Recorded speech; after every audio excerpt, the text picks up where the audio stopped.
사무엘하 12장. 나단의 책망과 다윗의 회개. 그러나 하나님께서는 다윗이 한 일을 조금도 기뻐하지 않으셨다. 하나님께서 다윗에게 나단을 보내셨다. 나단이 그에게 말했다. 한 성읍에 두 사람이 있었는데 한 사람은 부유하고 다른 사람은 가난했습니다. 부자는 양떼와 소떼가 아주 많았으나 가난한 사람은 자기가 사서 기른 새끼 암양 한 마리밖에 없었습니다.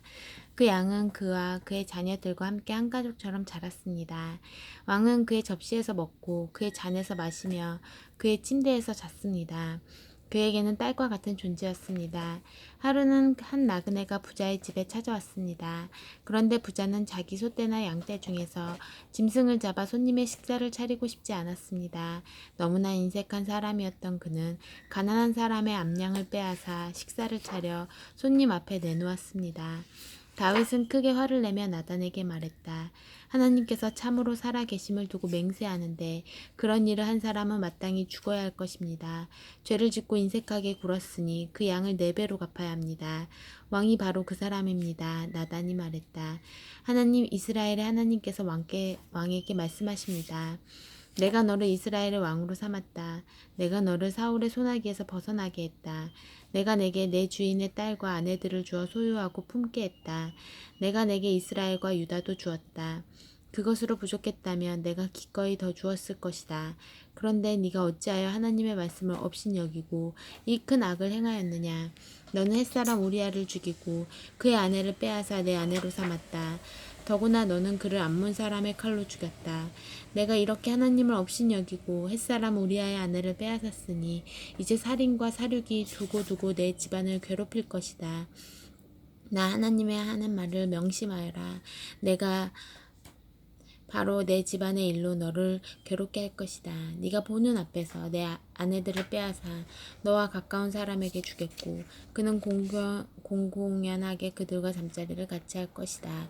너는 은밀하게 했지만 나는 온 나라가 지켜보는 가운데 이 일을 행할 것이다. 그러자 다윗이 나단에게 고백했다. 내가 하나님께 죄를 지었습니다. 나단이 단언했다. 예, 그러나 이것이 최종 선고는 아닙니다. 하나님께서 왕의 죄를 용서하십니다. 왕께서는 이번 일로 죽지 않을 것입니다. 그러나 왕이 낳은 아들은 하나님을 모독한 왕의 행동 때문에 죽을 것입니다. 나단이 집으로 돌아간 뒤에 하나님께서 우리아의 아내가 다윗에게 낳아준 아이를 앓게 하셔서 아이가 병이 들었다. 다윗은 어린 아들을 위해 하나님께 간절히 기도했다. 그는 금식하면서 밖에 나가지도 않은 채 잠도 바닥에서 잤다. 집안의 어른들이 와서 바닥에 앉은 그를 일으키려 했으나 그는 꿈쩍하지도 않았다. 또한 그들은 그에게 아무것도 먹일 수 없었다. 7일째 되던 날에 아이가 죽었다. 다윗의 신하들은 이제 우리가 어찌하면 좋겠소. 아이가 살아있을 때도 왕은 우리 말을 한마디도 들으려 하지 않으셨는데 이제 아이가 죽었으니 그 말을 전하면 왕이 어찌하겠소 하고 말했다. 다윗은 신하들이 자기 등 뒤에서 수군거리는 것을 보고 아이가 죽은 것을 알아차렸다. 그가 신하들에게 물었다. 아이가 죽었소? 그들이 대답했다. 그렇습니다. 다윗은 바닥에서 일어나 얼굴을 씻고 머리를 빗고 옷을 새로 갈아입은 뒤에 성전에 들어가서 예배했다. 그리고 왕궁에 와서 먹을 것을 차리게 했다. 그들이 음식을 차려놓자 그가 먹었다. 신하들이 그에게 물었다. 어찌된 일입니까? 아이가 살아있을 동안에는 금식하고 울며 밤을 지새우시다가 아이가 죽고 난 지금은 일어나셔서 드시니 말입니다. 다윗이 말했다. 아이가 살아있을 동안에는 하나님께서 내게 자비를 베푸셔서 아이가 살게 될까 하여 금식하며 울었소. 하지만 이제 아이가 죽었으니 무엇 때문에 금식을 하겠소? 내가 아이를 다시 데려올 수 있겠소? 내가 그 아이에게 갈 수는 있어도 아이가 내게 올 수는 없소. 다윗은 가서 아내 밧세바를 위로했다. 그녀와 잠자리를 같이 하니 그녀가 아들을 임신했다. 아이가 태어나자 그 이름을 솔로몬이라고 했다. 하나님께서 그를 특별히 사랑하셔서 예언자 나단을 통해 말씀을 주셨는데 하나님께서 그의 이름을 여디디야 하나님의 사랑을 받는 자라고 하시기를 원하신다는 말씀이었다.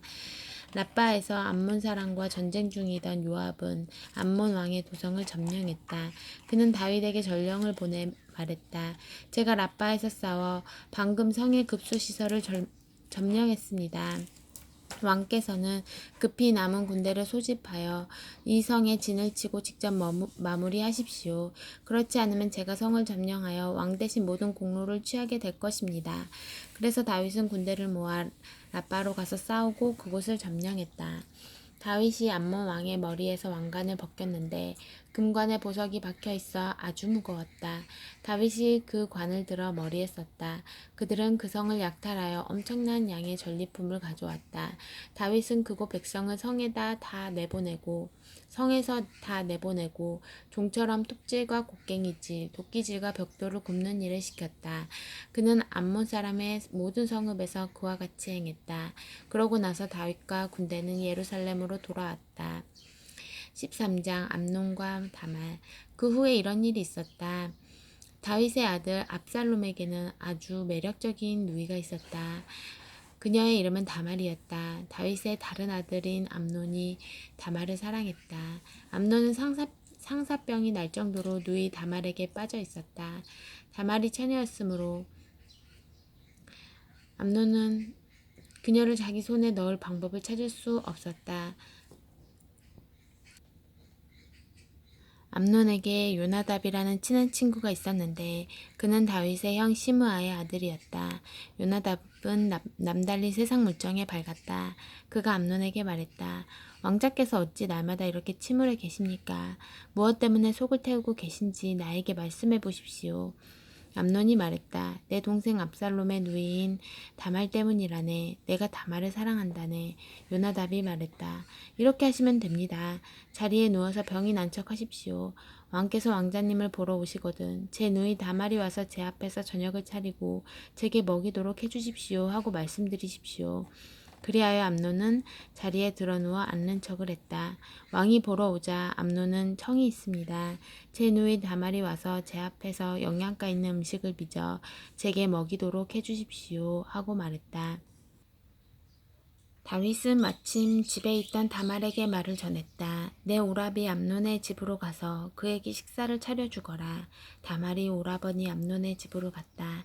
다말은 그가 침상에서 지켜보는 가운데 밀가루를 반죽하여 음식을 빚어 구웠다. 다말이 그릇을 가져다가 암논 앞에 내놓았지만 암논은 먹으려 하지 않았다. 암논이 사람들을 집 밖으로 다 내보내라 하고 말했다. 모두가 나가자 그가 다말에게 말했다. 음식을 내 방으로 가져오너라. 거기서 우리끼리 먹자꾸나. 다말은 직접 준비한 영양가 있는 음식을 들고 방 안의 오라버니에게 갔다. 다말이 먹여주려고 하자 암논이 다말을 붙잡고 말했다. 누이야, 나와 함께 자자. 안 됩니다, 오라버니. 다말이 말했다. 나에게 욕을 보이지 마십시오. 이런 일은 이스라엘에서 있을 수 없는 일입니다. 이 끔찍한 짓을 하지 마세요. 그렇게 되면 내가 어떻게 낫을 들고 다닐 수 있겠습니까? 오라버니도 길거리로 쫓겨나 망신을 당하게 될 거예요. 제발 왕께 말씀드리세요. 그러면 나와 결혼하게 해주실 겁니다. 그러나 암논은 들으려 하지 않았다. 그는 다말보다 훨씬 힘이 셌으므로 억지로 그녀를 욕보였다. 그녀를 욕보이자마자 암논은 그녀가 몹시도 미워졌다. 이제 그녀를 미워하는 마음이 그녀를 사랑했던 마음보다 훨씬 더 강했다. 암논이 말했다. 당장 일어나 꺼져버려. 이러면 안 됩니다, 오라버니. 다말이 말했다. 제발 이것은 오라버니가 방금 나에게 행한 것보다 더 못된 짓입니다. 암논은 다말의 말을 들으려 하지 않았다. 그는 시종을 불렀다. 이 여자를 내 앞에서 내쫓고 문을 걸어 잠가라. 시종은 그녀를 내쫓고 문을 걸어 잠갔다. 다말은 소매가 긴 웃옷을 입고 있었다. 결혼하지 않은 공주들은 사춘기에 들어서면서부터 그렇게 했다. 다말은 자기 머리에 젤을 뿌리고 소매가 긴 웃옷을 찢고 두 손으로 머리를 감싸준 채 흐느껴 울면서 나갔다. 다말의 오라버니 압살롬이 그녀에게 말했다. 내 오라버니 암논이 너를 가지고 놀았느냐? 내 사랑하는 누이야. 집안 문제니 일단 조용히 있자. 어쨌든 그도 내 오라버니 아니냐. 일로 너무 힘들어하지 마라. 다말은 괴롭고 쓸쓸하게 오라버니 압살롬의 집에서 살았다. 다윗 왕은 이 모든 이야기를 듣고 격분했으나 암논을 징계하지 않았다. 그가 맏아들이었으므로 다윗은 그를 아꼈다. 압살롬은 누이 다말을 욕보인 암논을 미워하여 그와 말도 하지 않고 지냈다. 좋은 말이든 나쁜 말이든 한마디도 하지 않았다. 그로부터 2년이 지났다. 하루는 압살롬이 에브라임 근처의 바알 하솔에서 양털을 깎는 잔치를 벌이고 왕의 아들들을 모두 초대했다. 그는 왕에게도 찾아가서 초대했다. 보십시오. 제가 양털을 깎는 잔치를 벌이는데 오셨으면 좋겠습니다. 신하들도 데리고 오십시오. 그러나 왕은 말했다. 아니다 아들아. 이번에 온 집안이 가지 않겠다. 우리가 내게 짐만 될 것이다. 압살롬이 강권했으나 다윗은 뜻을 바꾸지 않았다. 대신 압살롬을 축복해 주었다. 그러자 압살롬은 왕께서 오시지 않으면 형 암논이라도 오게 해주십시오 하고 말했다. 왕이 말했다. 그가 그 자리에 가야 할 까닭이 무엇이냐. 하지만 압살롬이 하도 고집해서 왕은 뜻을 굽히고 암논과 왕의 나머지 모든 아들을 보냈다. 압살롬은 왕에게 어울리는 연회를 준비했다. 그리고 부하들에게 지시했다. 잘 들어라. 암논이 술을 마시고 잔뜩 취했을 때 내가 암논을 치라는 명령을 내릴 것이다. 그러면 너희는 그를 죽여라. 내가 내리는 명령이니 두려워할 것 없다. 용기를 내어라. 너희는 할 수 있다. 압살롬의 부하들은 주인이 지시한 대로 암논을 죽였다.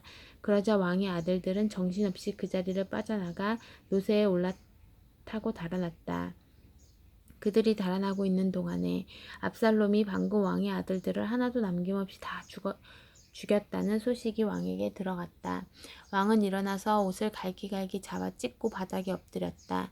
주변에 서 있던 모든 신하도 그와 같이 했다. 그때 왕의 형 시므아의 아들 요나답이 나섰다. 왕의 젊은 아들들이 다 죽은 것으로 생각하지 마십시오. 암논 한 사람만 죽었습니다. 이런 일이 벌어진 것은 암논이 압살롬의 누이 다말을 욕보인 일로 압살롬이 붕괴했기 때문입니다. 그러니 왕께서는 아들들이 다 죽은 것으로 생각하여 사태를 악화시키시면 안 됩니다. 오직 암논만 죽었습니다. 그 사이에 압살롬이 도망쳐 버렸다. 그때 근무 중이던 초병이 눈을 들어보니 산자락을 따라 호로나임에서 오는 길에 먼지 구름이 일어났다. 초병이 와서 왕께 아뢰었다. 한 무리의 사람들이 산 모퉁이를 돌아 호로나임 길로 오고 있습니다. 그러자 요나답이 왕에게 소리쳤다. 보십시오. 제가 말씀드린 대로 왕의 아들들이 오고 있습니다. 그가 말을 마치자마자 왕의 아들들이 큰 소리로 울며 들이닥쳤다. 왕과 모든 신하도 함께 눈물을 흘리며 큰 소리로 울었다. 다윗은 암논의 죽음을 오래도록 슬퍼했다. 도망친 압살롬은 그술왕 암미홀의 아들 달메에게 갔다. 그는 3년을 그곳에 머물렀다. 마침내 왕은 압살롬을 벌하려던 생각을 포기했다. 체념하고 암논의 죽음을 받아들였던 것이다. 14장 수르야의 아들 요압은 왕이 속으로는 압살롬을 걱정하고 있다는 것을 알았다.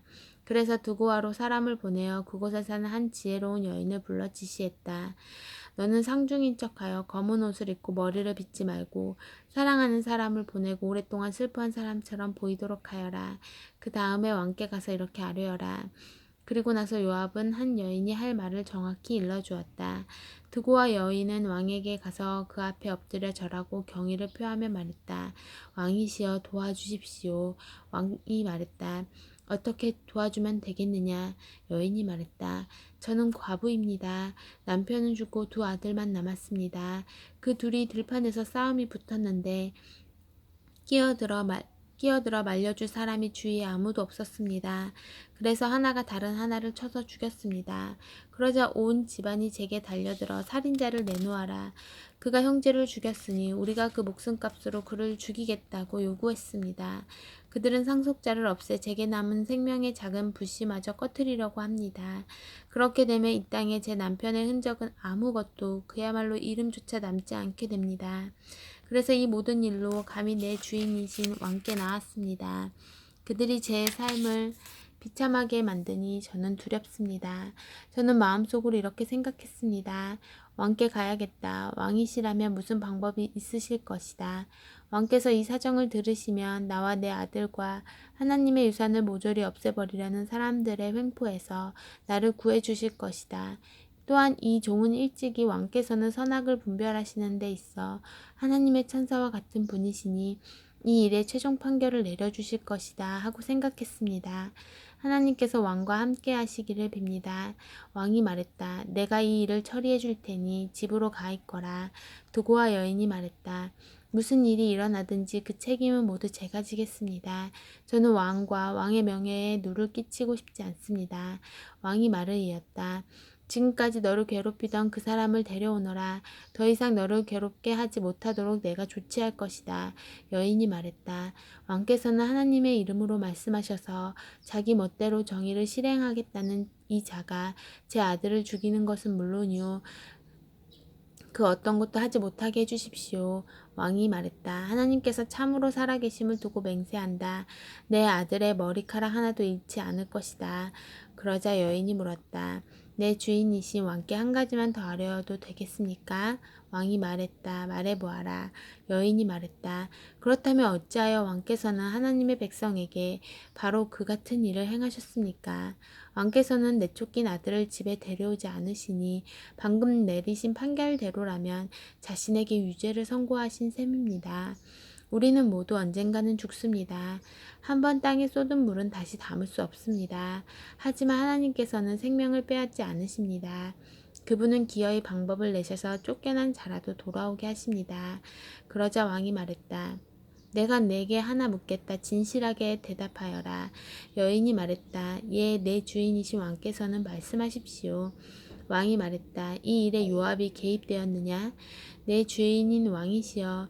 왕 앞에서는 오른쪽으로든 왼쪽으로든 피할 자가 하나도 없습니다.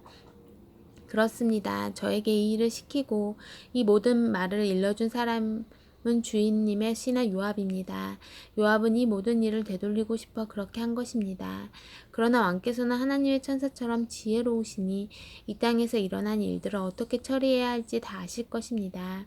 왕이 요압에게 말했다. 좋소, 그대 뜻대로 하겠소. 가서 어린 압살롬을 데려오시오. 요압은 공손히 엎드려 절하며 왕을 축복했다. 왕께서 이 종의 권고를 받아주시니 제가 여전히 왕의 은총과 신임을 얻고 있음을 알겠습니다. 요압은 일어나 그술로 가서 압살롬을 예루살렘으로 데려왔다. 왕이 말했다. 그가 자기 집으로 돌아가도 좋으나 나를 대면하여 볼 수는 없다. 그래서 압살롬은 집으로 돌아갔다. 왕을 보는 일은 허락되지 않았다. 압살롬은 준수한 외모로 인해 온 이스라엘에서 사람들의 입에 수없이 오르내렸다. 그는 머리끝에서 발끝까지 흠이 하나도 없었다. 머리숱이 아주 많아서 봄이면 늘 짧게 깎았는데 머리를 깎고 나면 머리털의 무게가 1kg이 넘었다. 압살롬은 아들 셋과 딸 하나를 낳았다. 딸의 이름은 다말인데 아름다웠다. 압살롬은 2년 동안 예루살렘에 살았으나 한 번도 왕을 대면하여 보지 못했다. 그는 요압에게 사람을 보내어 왕을 보게 해달라고 요청했지만 요압은 미동도 하지 않았다. 그가 다시 사람을 보냈으나 요압의 태도는 마찬가지였다. 그래서 압살롬은 종들에게 말했다. 잘 들어라. 요압의 밭과 내 밭이 서로 붙어 있는데 그가 거기에 보리 농사를 지어 놓았다. 가서 그 밭에 불을 놓아라. 그래서 압살롬의 종들이 그 밭에 불을 놓았다. 그제야 요압이 움직였다. 그가 압살롬의 집에 와서 말했다. 어찌하여 종들을 시켜 내 밭에 불을 놓았습니까? 압살롬이 대답했다. 들으시오. 나는 당신에게 사람을 보내 이렇게 말했소. 빨리 와주시오. 내가 당신을 왕께 보내. 제가 그 술에서 돌아온 것이 무슨 소용이 있습니까? 차라리 계속 거기에 있는 편이 더 나았겠습니다. 하고 엽죽고 싶소. 내가 왕을 뵐 수 있게 해주시오. 왕이 보시기에 내게 죄가 있다면 나를 죽이셔도 좋소. 요압은 왕에게 가서 사정을 아뢰었다. 압살롬은 그제야 부름을 받았다. 그는 왕 앞에 나아가 공손히 엎드려 절했다. 왕은 압살롬에게 입을 맞추었다. 아멘.